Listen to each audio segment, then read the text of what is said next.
तर अशा पद्धतीनं चंद्रकांत पाटील सुद्धा म्हणतायत की आमचाच भगवा फडकेल। मात्र मुंबईची ही आकडेवारी सध्या समोर येते। मुंबईमध्ये 98 जागांचे सुरुवातीचे कल समोर आले। भाजप 36 तर ठाकरे गट 25 जागांवर आघाडीवर असल्याचं चित्र सध्या पाहायला मिळते। नवी मुंबईत सुद्धा भाजप सध्या 2 जागांवर आघाडीवर असल्याचं चित्र पाहायला मिळते।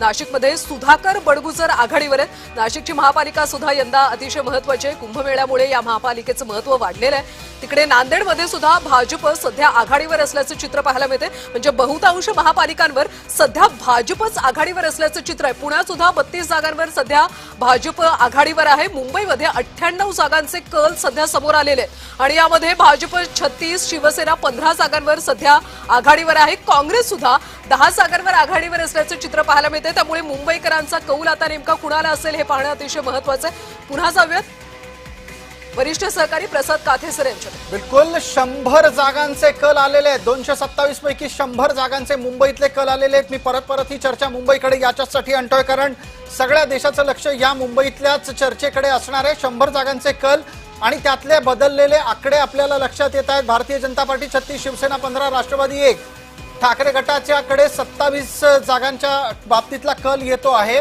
मनसे या बाबतीत फक्त हाताच्या बोटावर मोजण्या इतकाच आकडा आहे। आता 5, पवारांचा आकडा जो पूर्वी 1 होता तो आता एकदम घसरून शून्यावर आलेला आहे। काँग्रेसची स्थिती बरी दिसतीये। हनुमंतराव पवार, काँग्रेस इतक्या चमत्कार पद्धतीने कसं काय मुंबईत काम करताना दिसतं? चमत्कारिक असं त्याला म्हणू नका, कारण मुंबईमध्ये नागरिकांच्या प्रश्नावर खासदार वर्षाताई गायकवाड असतील, झोपडपट्टीधारकांचे प्रश्न असतील, बेस्ट प्रवासी त्यांचे प्रश्न असतील, महानगरपालिकांच्या जागा उद्योगपतींना देण्याचा मुद्दा असेल, ह्या सगळ्या गोष्टींवर काँग्रेस पक्ष हा मुंबईकरांसोबत आहे, नागरिकांसोबत आहे। कुठलेही भावनिक मुद्दे न घेता, कुठल्याही धार्मिक अजेंड्यावर काम न करता मुंबई महानगरपालिका क्षेत्रामध्ये असलेल्या नागरिकांच्या प्रश्नावर काँग्रेसचे लोकप्रतिनिधी लढतायत। सगळ्या जाती धर्माला सोबत घेऊन जायची आमची भूमिका आहे। त्याला ते येतानाचं यश दिसतं। आम्हाला 40-45 जागांपर्यंत मुंबईमध्ये किमान आम्हाला अपेक्षा आहे। ठीक आहे, पटकन प्रदीप पेशकार, काँग्रेसच्या या परफॉर्मन्सवर, आत्ताच्या परफॉर्मन्सवर काही प्रतिक्रिया द्याल 20 सेकंदात? नाही, हळूहळू त्यांचा कॉन्फिडन्स असाच राहावा अशी अपेक्षा करतो, कारण तो कमी होणार आहे हे नक्की आहे। कारण भाजपा शिवसेना महायुतीची सत्ता त्या ठिकाणी 100% येणार या बाबतीमध्ये आमच्या मनात कुठलीही शंका नाही आहे। आणि खरं तर कुठल्या भावनिक मुद्द्यावर ही निवडणूक लढवलेलीच नाही आहे। ही निवडणूक लढवली आहे आम्ही ती पूर्णपणे विकासाच्या मुद्द्यावर। आणि मुंबईचा विकास कोणी केला असेल? योगेश खैरे यांच्यापर्यंत जायचं आहे। योगेशजी, मनसेचा आकडा का वाढत नाही? तुम्ही वारंवार हेच उत्तर नाही देऊ शकत की आपण थोडा वेळ थांबू, वाट पाहू, थोडा वेळ थांबू, वाट पाहू।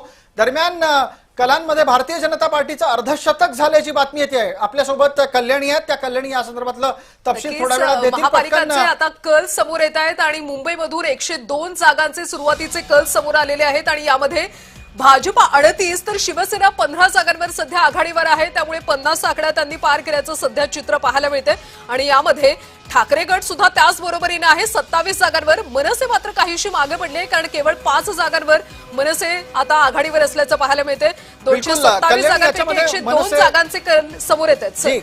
कल्याणी, याच्यामध्ये मनसे 5चा आकडा काही फार पुढे नेताना दिसत नाहीये। योगेश खैरे यांना विचारूयात काय प्रतिक्रिया असेल त्यांची, आणि त्यांचा आकडा किती आहे हे तर ते कालपासून आपण विचारतोय सांगत नाहीयेत। योगेशजी, नाही, एक लक्षात घ्या, महाराष्ट्र नवनिर्माण सेनेने मुंबईत 53 जागा लढवलेल्या आहेत। 53 जागा लढवल्या, त्यामुळे त्या प्रमाणात तुम्हाला निकाल दिसतील। तुम्ही इतरांशी जर तुलना करताल, भारतीय जनता पार्टीशी तुलना करताल किंवा ज्या पद्धतीने शिवसेना उद्धव बाळासाहेब ठाकरे पक्षाने ज्या जागा लढवल्या त्याच्याशी तुलना करताल, ते तुम्हाला कमी वाटू शकेल। नाही, अजिबात नाही। आम्ही त्यांची तुलना तुमच्याशी करत नाही, तुमची तुलना तुमच्याशीच करतोय। तुम्हाला 53 मधल्या किती जागा मिळणार आहेत म्हणून नाही, आता हे आकडा काही वेळात कळेल आपल्याला, पण एक लक्षात घ्या की तो अतिशय सन्मानजनक आकडा असेल आणि मुंबईचा महापौर बसवण्यासाठी, मराठी महापौर बसवण्यासाठी एकदम पुरेसा आकडा असेल। अनिश गाढवेंपर्यंत जायला हवा। अनिश गाढवे, भावाच्या फायद्यानं भाऊ मोठा झालेला आहे, मोठा भाऊ मोठा राहिलाय, असं अजिबात नाहीये। मोठा भाऊ, छोटा भाऊ हे दोनही भाऊ आहेत आणि जर खऱ्या नात्याने भाऊ बघाल तर उद्धव साहेब मोठे बंधू आहेत। आम्ही भावाच्या नात्याने सांगतोय। तुम्ही राजकीय उद्देश कुठला घ्याल ते तुमचा प्रश्न राहिला, पण अजूनही सांगतो, 27चा शिवसेनेचा आकडा, 5चा मनसेचा आकडा, हा आकडा आणखी वाढणार आहे। सोबतीला काँग्रेस आहे, इतरांमध्ये सुद्धा शिवसेनेचे, महाविकास आघाडीचे मित्रपक्ष आहेत आणि मुंबईचा महापौर हा शिवसेना, मनसे, काँग्रेस, राष्ट्रवादी काँग्रेस आम्ही ठरवणार महत्त्वाची आहोत. बातमी, एक मराठी महत्त्वाची महापौर बातमी बसणार अगदी एवढं मात्र नजरेसमोरून नक्की. सुट्टा सुट्टा राहिली. मी पटकन हनुमंतरावांपर्यंत येतो. लातूरमध्ये काँग्रेसची आघाडी आहे, भाजपची पिछाडी आहे. जे काही रवींद्र चव्हाण बोलले त्याचाच हा फटका आहे का हनुमंतराव? नाही, अमित भैया देशमुख साहेबांचं तिथं समर्थ नेतृत्व आहे काँग्रेसला. त्यांच्या नेतृत्वामध्ये काँग्रेस पक्षानं एकजुटीने निवडणूक लढली. तर रवींद्र चव्हाण तिथं आले, वाचाळपणा केला, लोकनेते विलासरावजी देशमुख साहेबांविषयी वक्तव्य केलं. त्याचा राग लातूरकरांमध्ये होताच. पण लातूर आणि देशमुख कुटुंबीय हे जे नातं आहे ते खूप संवेदनशील नातं आहे आणि विकासाच्या मुद्द्यावर ते जोडलेलं नातं आहे. त्याला कुठेतरी देवेंद्र